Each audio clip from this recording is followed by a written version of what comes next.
The news coming in just as we come on the air tonight.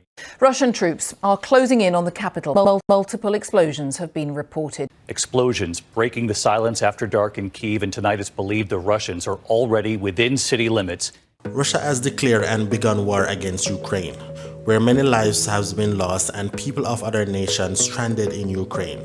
But despite this war, who is it helping financially? Let's talk. You gotta focus on yourself, on your faith, on your dreams, on your mind, on your health, yeah. You gotta work, never tell, keep your head down, find what you love and excel, yeah. Push and pull and... What happens to the country economy during a war? According to Google, public debt and levels of taxation increase during most conflicts.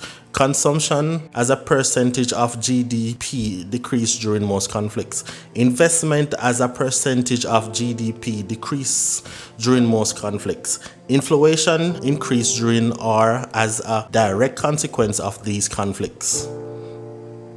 In short, people die and the country debt increase. You will find that taxes also increase and people consuming goods and services decrease. Investment on a whole would also decrease because of lack of money in relations with goods and services, which plays one of the major roles in a country's economic growth.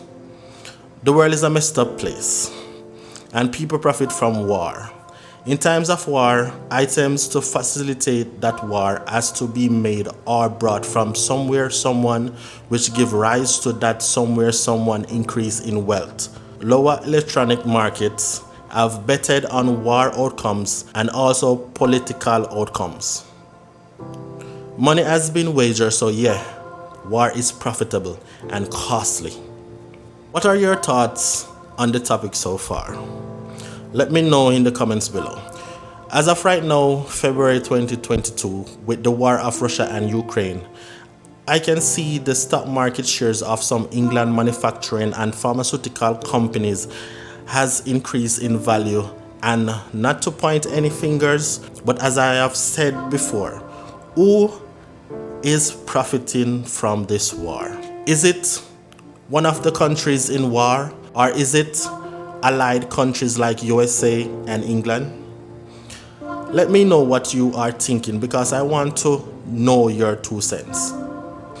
With war comes opportunities, and this is the best time to buy stocks or open an investment portfolio because rebuilding money is always involved, which in return give rise to great profits. It's a shame though that someone suffering or downfall is a next man's profit. Let me tell you a story. In times past, in order for countries to get land or pieces of property, they would conduct war and the winner gets to make the rules or just take whatever they want. And I mean anything they want.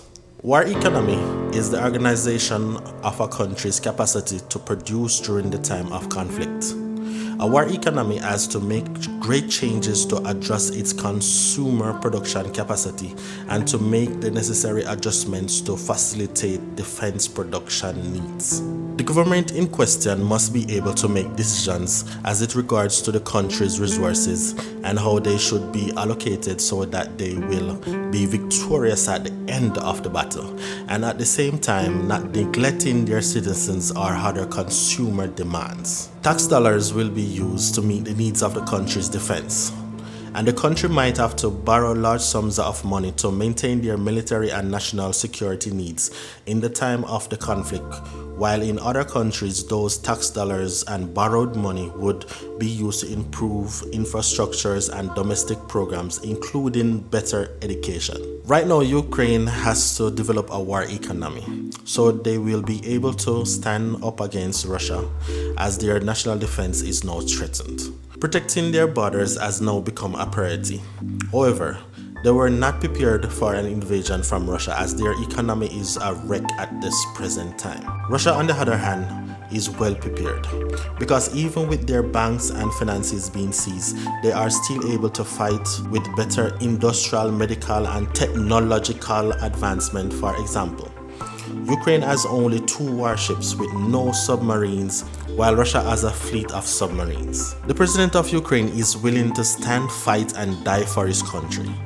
The president of Russia is still sitting on his throne comfortably, even with all the sanctions that have been imposed on him and cabinet members and the state bank. The airport in Ukraine was an important infrastructure in that country, and being bombed by Russian troops is bound to take a toll on the Ukrainian economy, as the cost to rebuild and repair after war is extremely expensive. And right now, no one knows by the end of the war what other infrastructures will be damaged and how many people will die, which will take great effect on the country's economy. We are clearly seeing that the Ukrainians did not have a war economy prepared. So most of the rebuilding and repairing will have to come from borrowing from other countries, which will cause rise to inflation and higher cost of living for those remaining in the country at the end of the battle. The world economy is very vulnerable at this time, and this war that is being faced by Ukraine at this time is bound to affect the world economy, giving rise to another recession with severe economic restraints to some countries, especially those just barely recovering from the coronavirus pandemic. It's a very tricky time to invest, seeing where the world economy is, but we need to think truly and carefully if it's safe for us to put our money out there on the open market when commodities prices are so high and the inflation rate is over the top. What do you think? Let me know, because that's my 2 cents. But I want to know yours. Anyway, thanks for staying, and see you in the next.